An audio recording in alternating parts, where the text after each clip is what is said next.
Welcome friends, ધોરણ 11 વાણિજ્ય વ્યવસ્થા, ચેપ્ટર નંબર 6 ધંધાકીય વ્યવસ્થાના સ્વરૂપો ભાગ 2.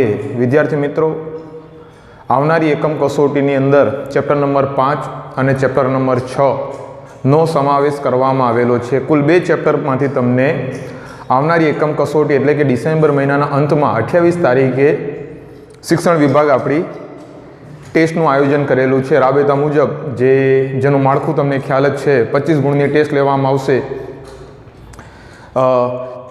5 MCQ પૂછે છે, 5 એક વાક્યના પૂછશે, 2 ગુણના 2 પ્રશ્નો પૂછશે, 3 ગુણનો 1 પ્રશ્ન પૂછશે અને 5 ગુણના આ રીતે આપણું પેપર એડજસ્ટ કરી અને કુલ 25 ગુણનું પેપર એડજસ્ટ કરવામાં આવે છે. જે આપણી અગાઉની એકમ કસોટીઓ લેવામાં આવી હતી એ જ રીતેની બ્લુ પ્રિન્ટ હશે. આપણે ચેપ્ટર નંબર 6ની અંદર વિદ્યાર્થી મિત્રો જોઈન્ટ સ્ટોક કંપની વિશે આપણે જોઈ રહ્યા હતા. એની અંદર આપણે એના તમામ મુદ્દાઓ એટલે કે એની લાક્ષણિકતાઓ, મર્યાદાઓ, મહત્વ, પ્રકાર, સ્થાપના વિધિ વિશે આપણે જોઈ ગયા.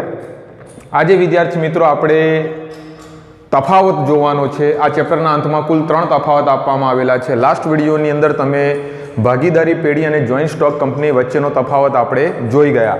આજે વિદ્યાર્થી મિત્રો આપણે 2 તફાવત જોઈ જવાના છે, ખાનગી કંપની અને જાહેર કંપની. અને આજે આપણે આ ચેપ્ટરને પૂર્ણ કરવાનું છે, કારણ કે તમને યોગ્ય તૈયારી કરવા માટેનો સારો સમય મળી રહે. તો ખાનગી કંપની અને જાહેર કંપની કોને કહેવાય? આપણે જાણીએ છીએ કે જાહેર કંપની એટલે કે પબ્લિક કંપની, જેને આપણે સરકારી કંપની તરીકે પણ ઓળખીએ છીએ. ખાનગી કંપની એટલે કે જે સરકારી કંપની નથી પણ કોઈ વ્યક્તિ અને વ્યક્તિઓના સમૂહ દ્વારા ઊભી કરવામાં આવેલી એવી કંપની છે. એના વિશે આપણે જોવાનું છે.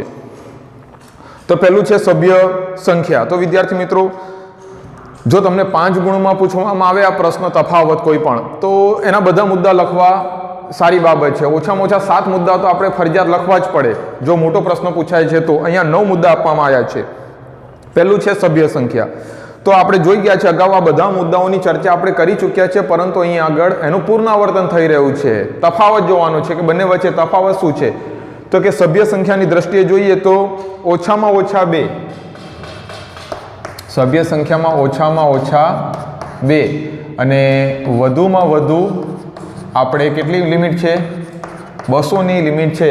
કોની અંદર? ખાનગી કંપનીની અંદર 200 થી વધુ હોવા જોઈએ નહીં. અને ઓછામાં ઓછા કેટલા સભ્યો હોવા જોઈએ ખાનગી કંપનીની અંદર? 2. આ બધી બાબતોની ચર્ચા આપણે અગાઉના મુદ્દાઓની અંદર વિદ્યાર્થી મિત્રો થઈ ચૂકી છે, પરંતુ આજે આપણે એનું પુનરાવર્તન કરી રહ્યા છીએ તફાવત સહિત. હવે અહીં આગળ જોઈએ તો ઓછામાં ઓછા જાહેર કંપનીમાં કેટલા સભ્યો હોય છે? કંપનીમાં 7. વધુમાં વધુ પર કોઈ મર્યાદા નથી, જેટલા હોય કોઈ નિયંત્રણ નથી એના ઉપર, હોઈ શકે છે એમ, વધુમાં વધુ અનલિમિટેડ. ત્યારબાદ છે વિદ્યાર્થી મિત્રો શેરની ફેરબદલી. તો ખાનગી કંપનીની અંદર શેરની ફેરબદલી ઉપર કંપની તેના નિયમન પત્ર દ્વારા નિયંત્રણ મૂકે છે. જો શેરની ફેરબદલી ઉપર શું છે? નિયંત્રણ મૂકવામાં આવેલું છે. જ્યારે આના ઉપર કોઈ પણ નિયંત્રણ નથી, જાહેર કંપની સરળતાથી શેર ફેરબદલી થઈ શકે છે. શેરનું ખરીદ વેચાણ મુક્ત રીતે થઈ શકે છે. જાહેર કંપનીમાં શેરની ફેરબદલી મુક્ત રીતે થાય છે. ત્યારબાદ જાહેર જનતાને આમંત્રણ. તો ખાનગી કંપની પોતાના શેર ખરીદવા માટે શું જાહેર જનતાને આમંત્રણ આપી શકે છે? તો આપણે જોઈ ગયા છે, જાહેર જનતાને શેર કે ડિબેન્ચર ખરીદવાનું આમંત્રણ આપી શકતી નથી. શેર ખરીદવા માટે ખાનગી કંપની શેર ખરીદવા માટે આમંત્રણ આપી શકે નહીં. જ્યારે અહીં આગળ આનાથી વિરુદ્ધ આમંત્રણ જાહેર કંપની આમંત્રણ આપી શકે છે. આ લોકો વિજ્ઞાપન પત્ર બહાર પાડી શકે ને. વિજ્ઞાપન પત્ર એટલે કે જાહેરનામું, જેને આપણે છાપાની અંદર, ટીવીની અંદર જાહેરાતો આવતી હોય છે શેર કે ડિબેન્ચર ખરીદવા માટે. તો જાહેર કંપની, ખાનગી કંપની એ રીતે શેર ખરીદવા માટે આમંત્રણ આપી શકે નહીં. જાહેર કંપની વિજ્ઞાપન પત્ર બહાર પાડીને જ આમંત્રણ આપી શકે છે. એક વ્યક્તિની કંપની. ખાનગી કંપની એક વ્યક્તિની કંપની હોઈ શકે છે. કોઈ એક વ્યક્તિ ખાનગી કંપની શરૂ કરી શકે છે કાયદા પ્રમાણે. એક વ્યક્તિની કંપની ડિરેક્ટર સંચાલક હોય તેવા એકમાત્ર સભ્ય કે કરાર કરી શકે છે. જાહેર કંપની કદી પણ એક વ્યક્તિની હોઈ શકતી નથી. દાખલા તરીકે આપણે એમ વિચારીએ કે સરકારમાંથી કોઈ એક વ્યક્તિ ઊભો થઈને એમ કહે કે હું મારી કંપની શરૂ કરવા માંગુ છું અને એ સરકારી, તો એવું કદી શક્ય બને નહીં. બરાબર છે. એટલે અહીંયા આગળ સ્પષ્ટ કીધું છે જાહેર કંપની એક વ્યક્તિની કંપની હોઈ શકતી નથી અને જાહેર કંપની આવો કરાર પણ કરી શકતી નથી. સંચાલકોની સંખ્યા તો આપણે જોઈ શકીએ છીએ કે સંચાલકો ઓછામાં ઓછા 2 હોવા જોઈએ. વહીવટ કરતા જે કંપનીની દેખરેખ રાખે, કંપનીનું આયોજન, કંપનીનું વ્યવસ્થા તંત્ર, કંપની ઉપર અંકુશ, કંપનીનું નિયંત્રણ, નિયમન, બધું ઓછામાં ઓછા 2 વ્યક્તિઓ હોઈ શકે છે. જ્યારે જાહેર કંપનીમાં ઓછામાં ઓછા 3 સંચાલકો હોવા જોઈએ. આ વસ્તુ યાદ રાખવાની. 3 સંચાલકો હોય છે અને આ 3માંથી કોઈ એક મહિલા હોવી જરૂરી છે. ત્યારબાદ કંપનીનું નામ. તો મર્યાદિત જવાબદારી ખાનગી કંપની હશે તો આ બધી બાબતો જોઈ ગયેલા. એના નામના છેડે પ્રાઇવેટ લિમિટેડ શબ્દ લખે છે. અમર્યાદિત જવાબદારીવાળી કંપની હોય તો માત્ર એના નામના છેડે શું લખે છે? પીવીટી, એટલે કે પ્રાઇવેટ લિમિટેડ. એટલે કે શેરથી મર્યાદિત કંપની હશે તો એ પ્રાઇવેટ લિમિટેડ શબ્દ લખશે અને અમર્યાદિત જવાબદારીવાળી કંપની હશે ખાનગી કંપનીની અંદર તો પોતાના નામના છેડે શું લખતી હોય છે? Private, only private. જાહેર કંપનીની અંદર વિદ્યાર્થી મિત્રો યાદ રાખજો, મર્યાદિત જવાબદારીવાળી કંપની હોય તો નામની પાછળ લિમિટેડ શબ્દો લખવો પડે છે. અમર્યાદિત ઉપર કોઈ જોગવાઈ નથી, પરંતુ મર્યાદિત જવાબદારી હશે તો એની પાછળ લિમિટેડ શબ્દ લખવો પડે છે. ત્યારબાદ છે નિયમન પત્ર. નિયમન પત્ર એટલે કે આંતરિક સંચાલકોની યાદી, સંચાલકીય માળખું, આ બધું નિયમન પત્રની અંદર દર્શાવવામાં આવતું હોય છે, જેની ચર્ચા આપણે અગાઉના મુદ્દામાં કરી ચૂક્યા છીએ. નિયમન પત્ર તૈયાર કરી કંપની રજિસ્ટર સમક્ષ નોંધણી કરાવી ફરજિયાત છે. કોના માટે? ખાનગી કંપનીઓ માટે. આવેદનપત્ર, નિયમન પત્ર, આ 2 પત્રકો રજૂ કરીને જ રજિસ્ટર સમક્ષ તમારે મૂકી અને દસ્તાવેજીકરણ કરીને ત્યારબાદ પરવાનો મળતો હોય છે ખાનગી કંપની શરૂ કરવા માટેનો. જાહેર કંપનીને આના અંદરથી મુક્ત કરવામાં આવે છે. વિજ્ઞાપન પત્ર બહાર પાડીને પોતે પોતાની કંપની શરૂ કરી શકે છે. નિયમન પત્ર તૈયાર કરેલ ન હોય તેવા સંજોગોમાં કંપનીના પરિષ્ટેકમાં નિર્દિષ્ટ કરાયેલ નમૂનામાં આર્ટિકલ્સ આપોઆપ લાગુ પડતો હોય છે. એટલે આપણે અગાઉના મુદ્દામાં ચર્ચા કરી ચૂક્યા છે કે જાહેર કંપનીએ કોઈ પણ પ્રકારનું નિયમન પત્ર કે આવેદનપત્ર તૈયાર કરવાનું રહેતું નથી. કાયદાની જોગવાઈઓ પ્રમાણે પરિષ્ટેક આર્ટિકલ્સ આપોઆપ એને લાગુ પડી જતું હોય છે, કારણ કે સરકારી કંપની છે. લઘુત્તમ ભરણું એટલે કે ઓછામાં ઓછું ભરણું. લઘુત્તમ ભરણાની જોગવાઈ લાગુ પડતી નથી. કોને? ખાનગી કંપનીને. જ્યારે જાહેર કંપનીને લઘુત્તમ ભરણાની જોગવાઈ લાગુ પડે છે. લઘુત્તમ ભરણું એટલે કે પબ્લિક ફંડ કેટલું ઓછામાં ઓછું હોવું જોઈએ.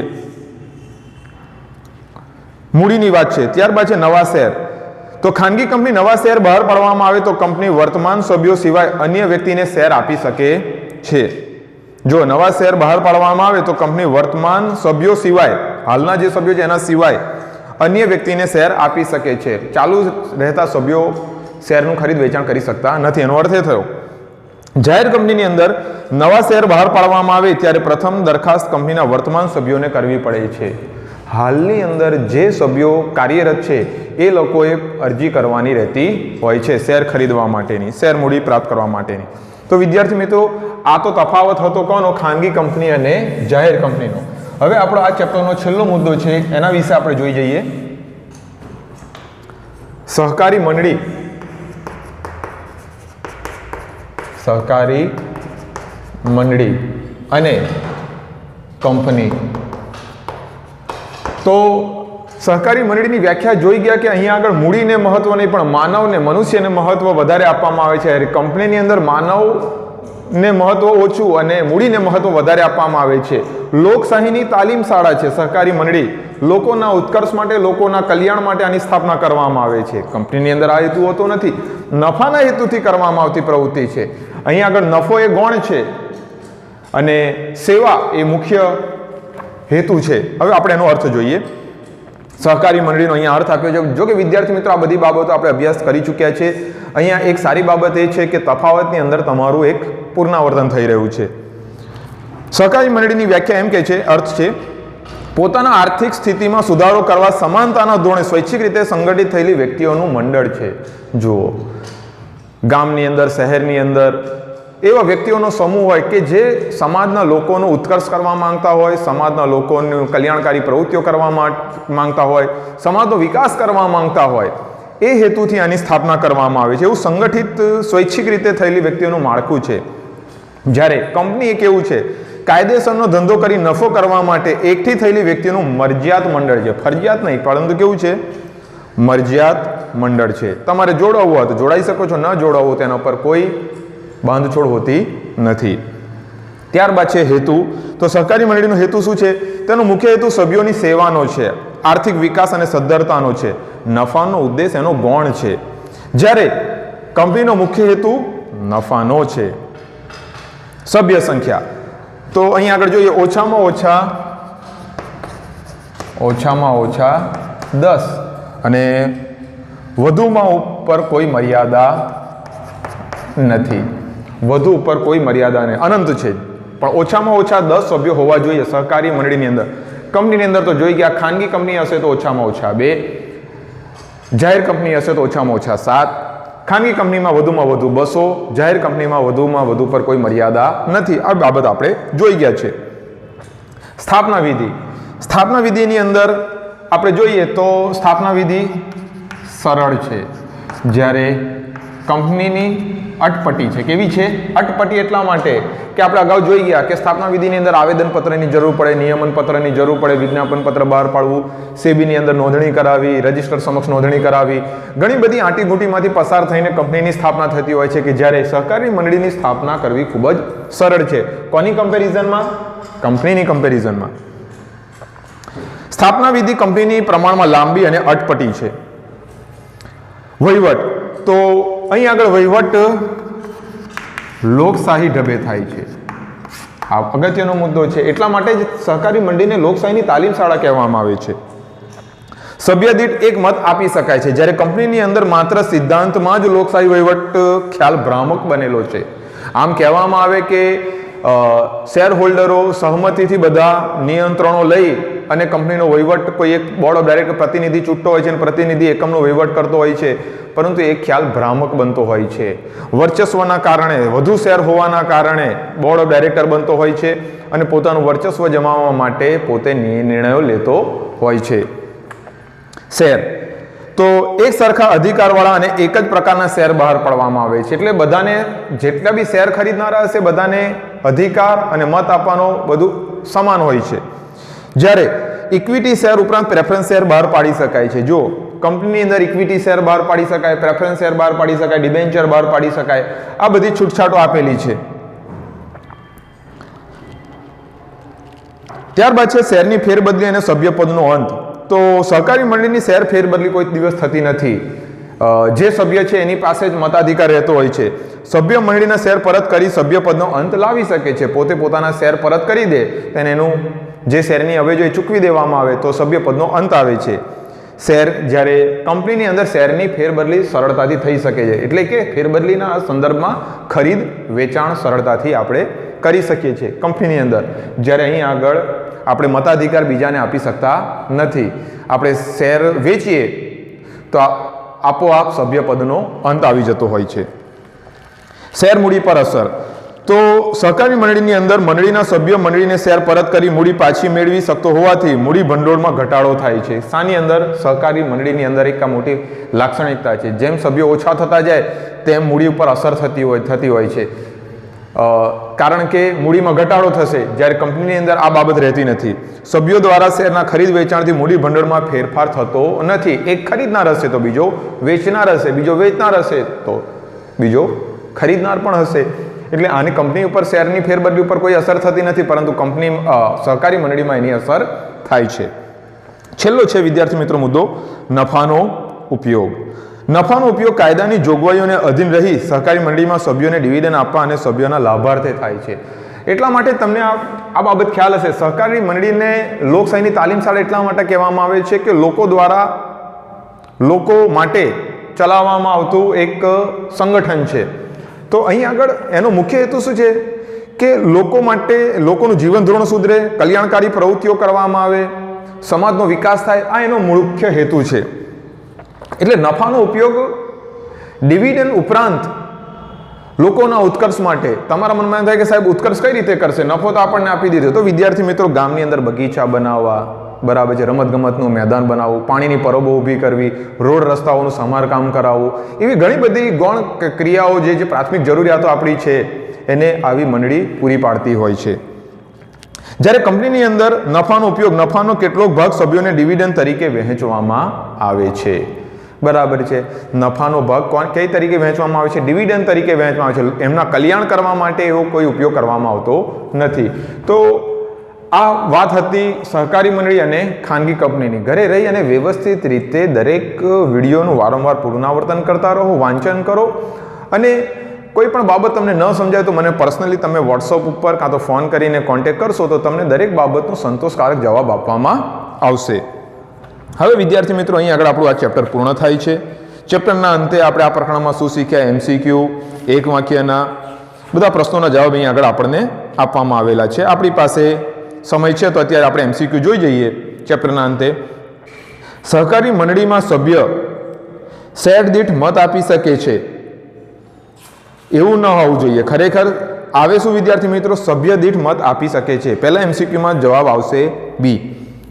ત્યારબાદ સહકારી મંડળી એ શાની તાલીમ શાળા છે? તો વિદ્યાર્થી મિત્રો આપણે જોઈએ કે લોકશાહીની તાલીમ શાળા છે. પછી જે સહકારી મંડળી, તો ઓપ્શન પહેલું છે મૂડીપતિઓની સંસ્થા છે, સભ્યોની સેવાનો હેતુ ધરાવે છે, નફાનો ઉદ્દેશ ધરાવે છે, સટ્ટાખોરીને ઉત્તેજન આપે છે. તો જવાબ આવશે બી, સભ્યોની સેવાનો એનો હેતુ ધરાવે છે. ત્યારબાદ સહકારની મંડળીમાં સ્થાપના માટે ઓછામાં ઓછી કેટલી વ્યક્તિઓ હોવી જોઈએ? 10 વ્યક્તિઓ હોવી જોઈએ. ત્યારબાદ છે સભ્યોના આર્થિક ઉત્કર્ષ માટે સેવાનું પ્રાધાન્ય કોણ આપે છે? તો સહકારી મંડળી આપે છે. સહકારી મંડળી ડિવિડન્ડ ચૂકવી ન શકે. પેલો છે ગમે તેટલા પ્રમાણમાં ચૂકવી શકે, કાયદાને અધીન રહી શકે છે કે રાજ્ય અને કેન્દ્ર સરકારના મંજૂરી કરવું પડે. તો ખરેખર આનો જવાબ આવશે વિદ્યાર્થી મિત્રો બી,